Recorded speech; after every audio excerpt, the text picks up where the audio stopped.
On today's show, the Houston Rockets play an extremely hard-fought game against the Phoenix Suns, falling just a little bit short after Devin Booker and Chris Paul took things over in the fourth quarter. KPJ looked fantastic in this game, although he looked like he kind of re-aggravated that thigh injury. And then Usman Garuba coming off the Rockets bench, just 12 minutes played, but had such a huge impact in this game. The downside, Jalen Green continues to misfire from the floor, shooting just 26% over his last 3 games combined. We're going to break it all down for you coming up right here at Locked On Rockets. This is Mission Control, Houston. Ignition sequence start. The Houston Rockets select Jalen Green and Jabari Smith Jr. T-minus 15 seconds. Guidance is internal. Every time I step on that floor, I'm coming. You're getting somebody who's going to come in with a chip on their shoulder, somebody who's going to come in and compete from day one. 6, 5, 4, 3, 2, 1.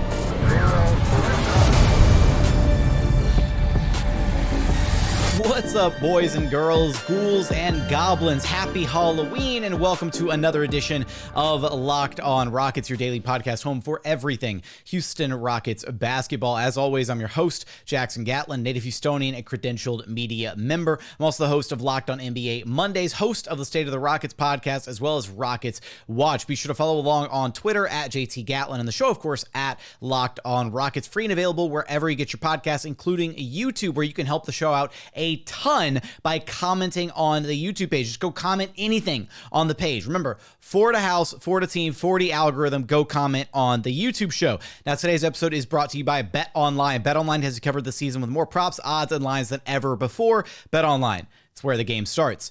We're going to talk about the Rockets-Suns game in today's episode. Kevin Porter Jr. with a fantastic-looking game, although he kind of re-aggravated that thigh injury of his. Thigh injury? Why is my voice cracking? God, it's like I'm going through puberty all over again.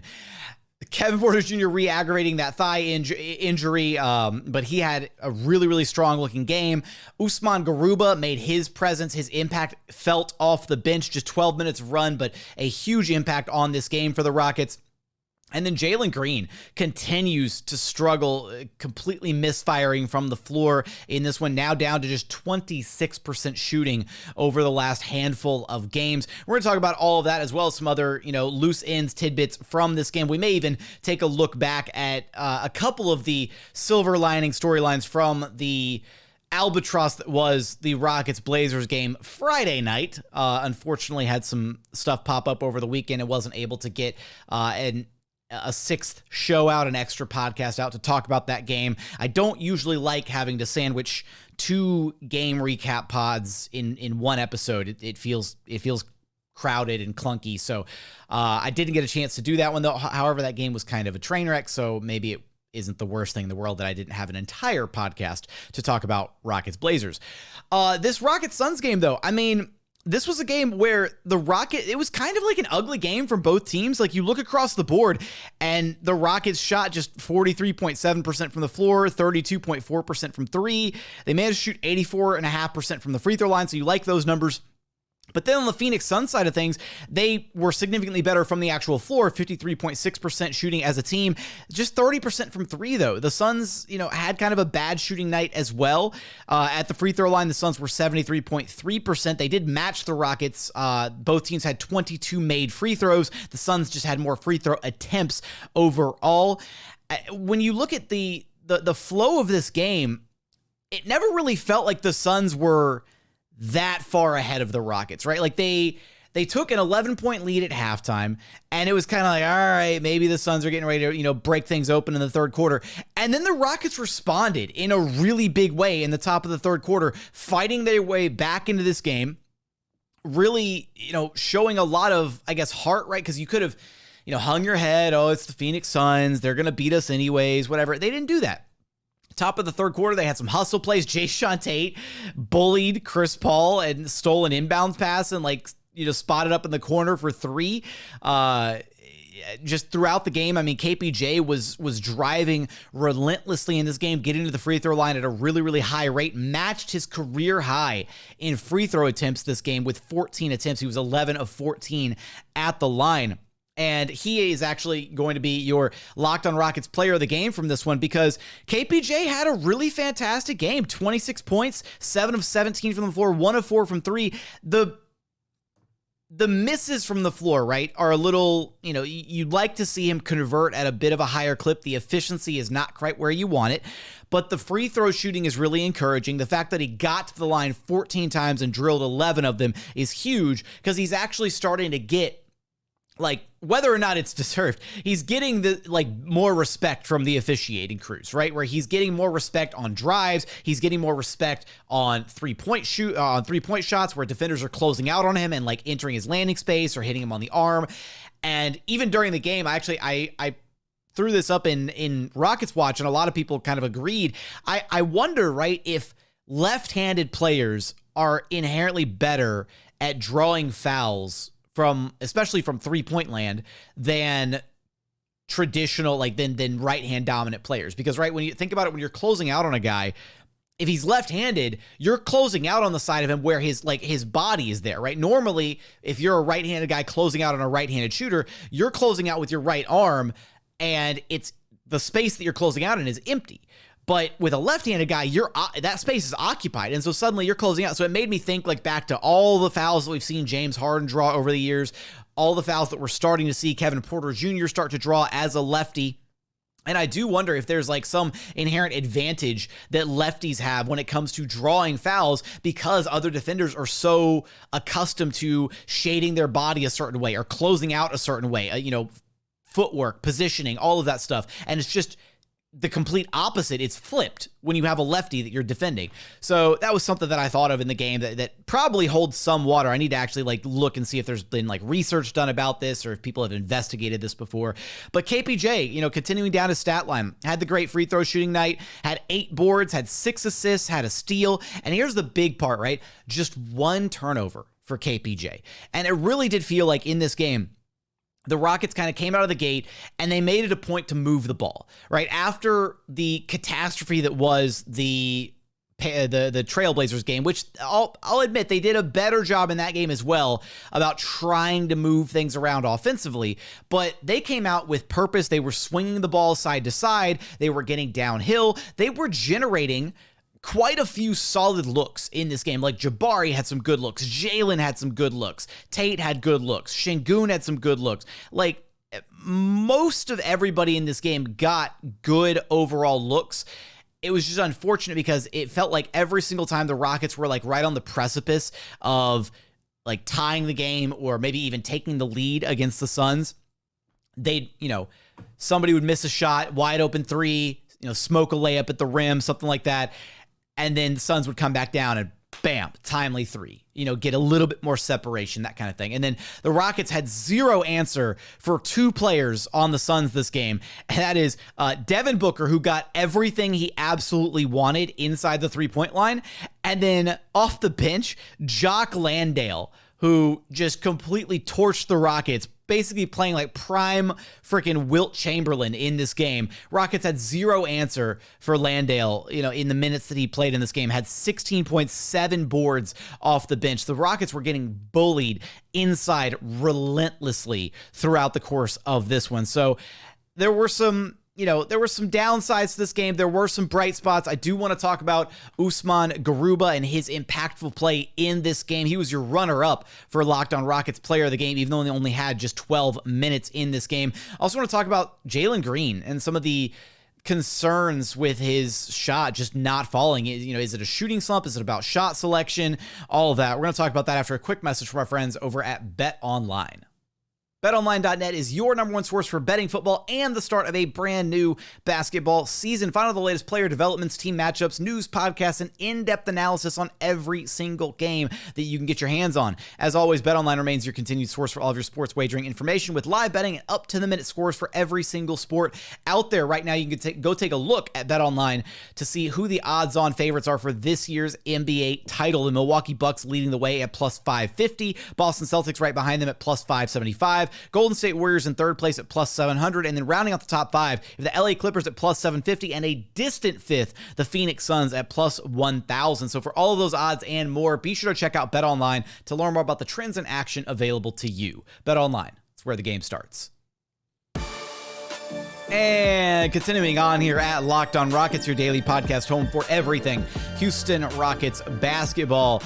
Let's talk a little Us Almighty, Us Lee, Us on the loose, Usman Garuba, who continues to, in the minutes that he is afforded, however, they are very few and far between at times, but in the minutes that Garuba gets, he goes out there and he works and he makes things happen on the floor. To this point, I need to see Garuba receive a steady diet of like 10 to 15 minutes a night. There's no reason at this point that he shouldn't automatically get 10 to 15 a night, right? Especially in the absence of Bruno Fernando. Like, I can maybe understand when Bruno's back and you've got Bruno and Al P holding down the fort at the 5, and maybe even some minutes with Jabari, like where you run him at the 5. I don't, maybe then it's like, all right, it's a little crowded. There might be some nights where he doesn't get a chance, but especially when you're missing Bruno and you're only legitimately 2 centers deep on the roster, and you're getting abused by a guy named Jock Landale off the Suns bench, their 3rd-string center, right? Because the Suns were missing DeAndre Ayton. Bismack Biyombo started. Jock Landale's their 3rd-string center, and he dropped 16 and 7 on their heads. So Garuba in this game, he finished just 12 minutes. He had 3 points. He drilled a 3-pointer. He had 7 boards, 1 assist, 1 steal in 12 minutes of run. And it doesn't, like, the stat line doesn't like scream amazing play, but watching him when he's out there, he fights and hustles on every single possession. And there were actually 7 points. 7 of the Rockets' 109 points were generated directly off of offensive rebounds and second chance opportunities by Usman Garuba. He had 1, 2, and one of them was a kick out to Garrison Matthews that generated a foul and then became a 4-point play. But those 7 points don't happen without Usman Garuba, without his hustle, without his effort on the glass. And in a game where throughout moments, right, the Rockets looked like they didn't have the energy. They looked like they were being a little bit more, a little bit lethargic at times. You have Jock Landale, a 3rd-string center, who's like, yeah, this is my night to like showcase what I can do and prove myself. So he's like, he's juiced, he's amped up. He wants to go out there and show the Suns that he's more than just a 3rd-string center, and that he could maybe even get some minutes when DeAndre Ayton is even back. So he's out there, he's on 10, right, trying to play to hit the best of his ability, and the Rockets are getting worked. Like, the Rockets were getting worked on the interior. They were getting worked on the glass. The Rockets actually managed to finish the game overall a better rebounding game for the Rockets than the Suns. Rockets were plus 13 in the rebounding department, 49 to 36. But when Jock Landale was out there, it felt like the Suns were crashing tons of the offensive glass. It felt like they were getting extra opportunities. And it also just felt like they didn't have an answer just in general in the pick and roll. Like, Jock Landale would roll and CP3 would find him, or Booker would find him, or somebody would find him. Campaign would find him. Or, he'd set a hard screen and then ball handler all the way to the rim. The Rockets defense in this one was... I feel like calling it barbecue chicken is like an insult to barbecue chicken. Because, again, the Suns had like a rough shooting game. The Suns take a lot of threes. And so that was kind of the saving grace for the Rockets is, the Suns were taking their usual volume of threes and they were missing a hearty amount of them, which is what kept the Rockets kind of in this game overall, is the Rockets wound up shooting a little bit better from 3 percentage-wise. And they had the free throw shooting. They were pretty much kind of right in this game, especially after that big third quarter. But then the Suns just, again, completely blew things open there in the fourth and final period. Defensively, the Rockets, they help too often off the corners.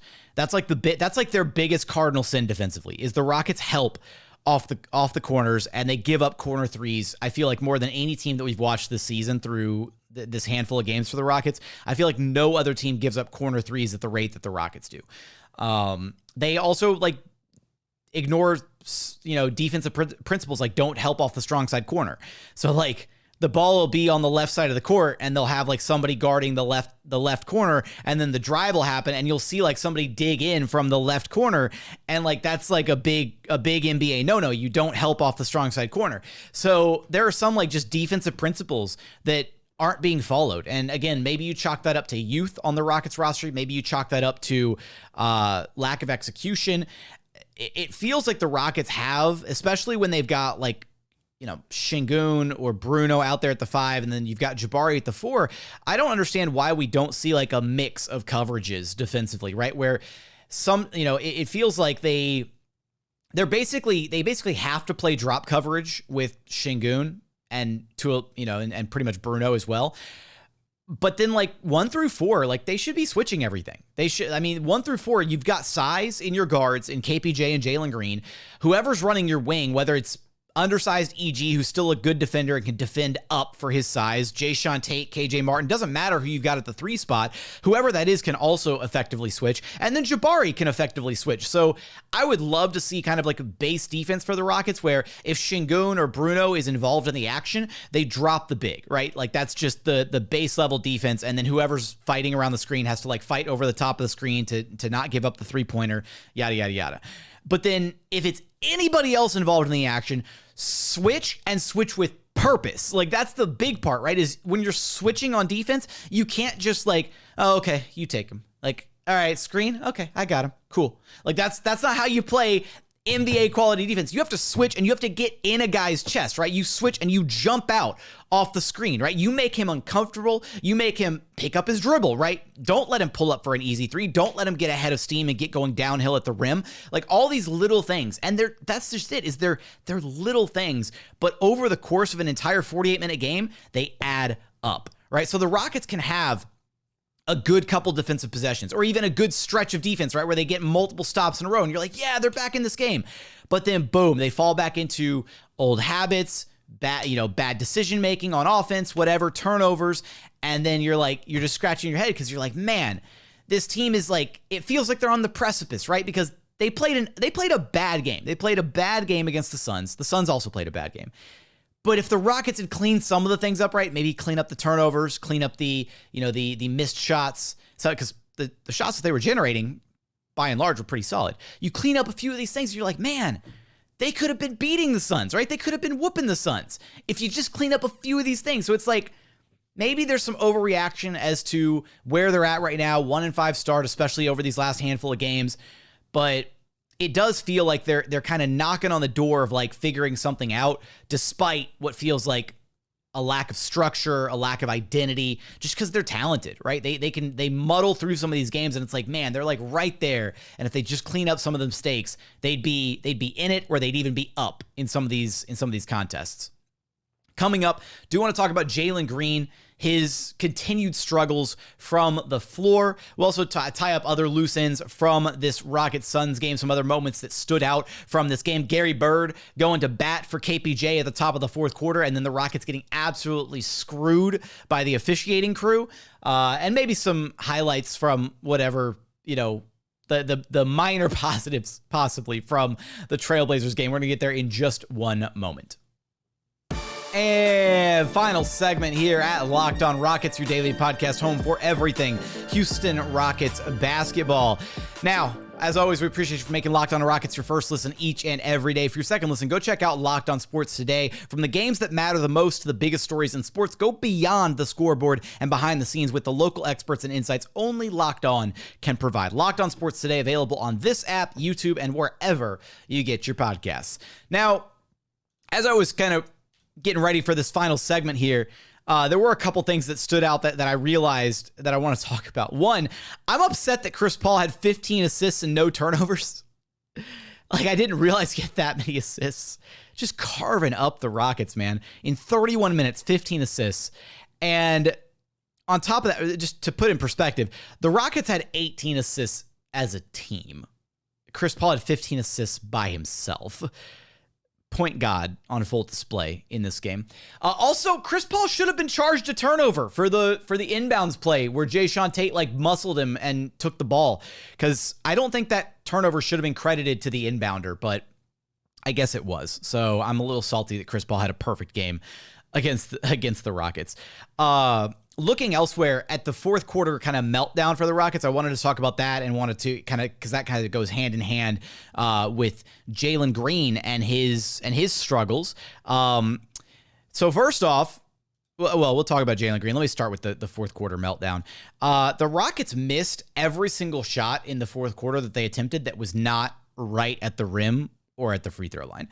I'm looking at like the little scatter plot, and they had 1, 2, 3, 4, 5, 6, 7 missed threes.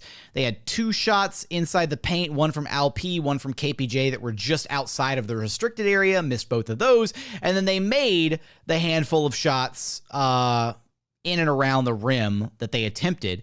But that was basically the story of the fourth quarter. Is the Rockets could not hit anything, right? They were right in it at the top of the fourth quarter. I mentioned Garrison Matthews sticking up for KPJ, top of the fourth quarter. This was a game that got chippy at points, right? They kind of got chippy a little bit early on, like in the second quarter. And you had, Tari Eason kind of drop an elbow, I think, into like, it was Campaign or Torrey Craig or somebody, and or drop a shoulder into one of those guys. And there was some jawing going back and forth. And then at the top of the fourth quarter, Torrey Craig was getting ready to defend in, a sideline out of bounds play. Got tangled up with KPJ, shoved KPJ's arm off of him. Garrison Matthews is like right there in the mix of it all. And Garrison Matthews immediately took exception to it, got in like Torrey Craig's face, or sorry, not Torrey Craig, I apologize. Damian Lee was who it happened with in that instance. Got in Damian Lee's face. And then like the two were going back and forth, and KPJ was like, what is even going on?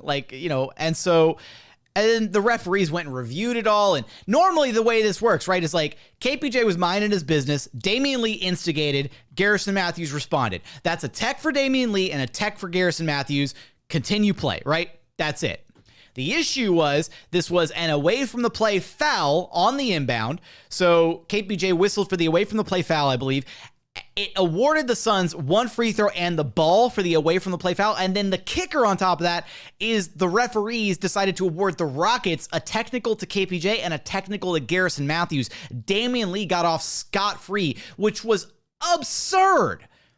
Like, how are you the one that initiated that and then you got off with nothing? Like, that's like me walking up to you and shoving you and then walking away. Like, what is that? That's ridiculous. So that swung, 3 points in the favor of the Suns on that singular possession. Put the Suns up, a little bit of breathing room, right? 93-88, top of the fourth quarter. Rockets came down. KPJ made a bucket. Suns started, they come back down. Campaign makes a bucket. And again, it was right there for the taking for the Rockets at the top of the fourth quarter. They just could not get any of their shots to fall in that final frame. Big part of that, well, actually, small part of it, in the grand scheme of things, but a big part of it across the entirety of the game. Jalen Green, 15 points, 5 of 18 shooting, just 2 of 7 from three-point land, 3 of 4 at the free throw line, 1 rebound, 2 assists, 1 steal, 1 turnover. Really rough stat line for Jalen Green. He is now down to 26% 26% shooting overall. Sorry, not 26% from 3, 26% shooting overall over his last 3 games. He is in a major funk, a major shooting slump, and I need him to break out of it expeditiously because this is not great to watch. And on top of that, his involvement down the stretch of games has been completely amiss. Like, he wasn't involved down the stretch of the Jazz game. In this game, he only had 2 shots down the stretch of this game. 2 shots in the fourth quarter for your supposed franchise guy, right? And part of that stems from, like, he's having a bad game. All right, so maybe he's not forcing it. But at the same time, a player like Jalen can break out of that slump at any moment, right? Like, he can get hot in an isolated quarter and win you a game, right? He can get hot and drop 10, 15 in a hurry, but he can only do that if he's afforded those opportunities. So I'm on the fence about it, right? Like, he was struggling this game.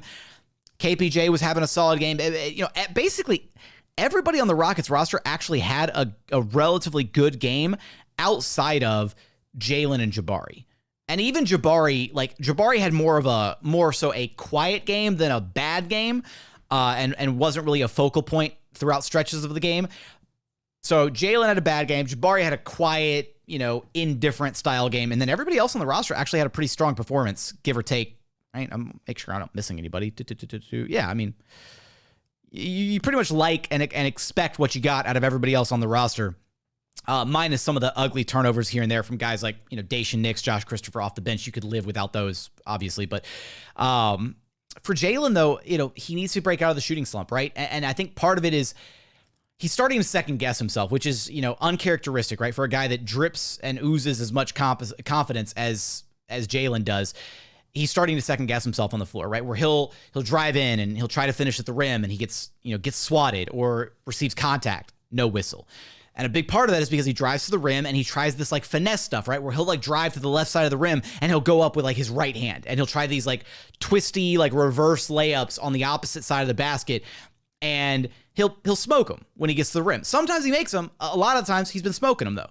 And other times he'll drive, right? Blocked right at the rim because he's not seeking out the contact. And here's the worst part is when Jalen does seek out the contact, he gets absolutely no respect from officials on his drives. Like it felt like this year might be different, like, you know, going through preseason, some of the early season games where it's like, oh, hey, like Jalen's actually getting whistles when he drives to the rim. That's nice. That'll really help him out, especially when his shot's not falling, because then he can just tuck his head down, drive to the rim hard, maybe get an and one, but at least get to the free throw line, see the ball go through the hoop a couple times, right? That helps out anybody who's struggling to shoot the ball. But Jalen can't even get that. Like he drove to the rim a couple times in this game and like, you know, landed, you know, bodied, whatever, and just doesn't get the respect from the officiating crew. And it's painful to see because you got to know, like as a player, right? That messes with you mentally. Like you're not going to go in there seeking contact every single drive if you know you're not going to get the whistle. You're going to start trying to get creative and try to finish the shot without actually seeking out the contact, which isn't the right way to go about it because then you deal with missing easy layups and it's just tough. It's tough right now to watch Jalen kind of going through this stretch. He's going to break out of it. It's just a shooting slump. But when you've got your number 2 overall pick and your number 3 overall pick not looking great, you know, across a series of games in conjunction with one another and their slumps are kind of coinciding, you're just like, man, this is tough to watch because you're like, you want to be able to root for the number 2 and number 3 overall picks. You want to be able to see them have fantastic outings. Jalen's whole thing, though, is he'll break out of his shooting slump, but he needs to get better with his decision making. Like there are times when he'll decide to elevate and he's got a defender right on his hip or contesting his jumper in the mid range. There's times when he ignores when like the defender's nowhere near him and he's got a wide open midi and he elects to drive all the way to the rim. And it's like, no, like elevate when you don't have the defender near you, drive in when the defender's on your hip. Like, so some of the offensive decision making has been all over the place for Jalen, especially over these last handful of games, you know, coinciding with his shooting slump. But he'll break out of the slump sooner rather than later. That I'm not super worried about. And I do think it would be beneficial for the Rockets to stop whatever this mess is without the non-staggering of KPJ and Jalen Green, because the Rockets had a lineup out there at one point that was it was Jae'Sean Nix, Garrison Matthews, Tari Eason, like Garuba and KJ, I think. Like basically they had a lineup out there. I don't think Christopher was out there. It was early in the game, and Jae'Sean was the only ball handler. And it's like, what are we doing here? Because the offense looked so bad in those minutes where Jae'Sean was the only guy out there, because then your only direct offensive weapons were Jae'Sean handling the rock, and he's been very passive with the ball, and then Garrison Matthews curling off screens, and that's it. Like nobody else can like create with the ball. Like it's just like, you know, maybe an ugly drive in from like Tari or KJ, like with the defender like in their face. They're not gonna like boom boom break a defender down and actually get to the rim. They're just gonna like throw their shoulder down and try to truck the ball in, and it's not going to look pretty. Sometimes it'll work, but it's not pretty offense. So I need desperately to be done with that. Also, as an aside, I need to desperately be done with Jae'Sean Tate post-ups. I could live without those forever. Love Jae'Sean Tate. He brings so much to the table for this Rockets team, but the post-ups need to be 86th out of the Rockets offense because they don't work out a lot of the time. So offensively, if Jalen has some minutes, right, you know, over the course of a game where he's out there by himself and he can just kind of get himself going because KPJ's not out there, I think that would really do him some good. Last guy here that I want to talk about before wrapping things up is Jabari Smith Jr. Because, look, first off, I am still very firmly of the opinion that Jabari is going to be a fantastic player, you know, further down the line in his career. And he's already had flashes of being fantastic. He had a sick block this game. He had some moments in this game where he, you know, tucked his head down and drove hard. But there are a lot of concerns about his play so far, right? He definitely looks like a rookie.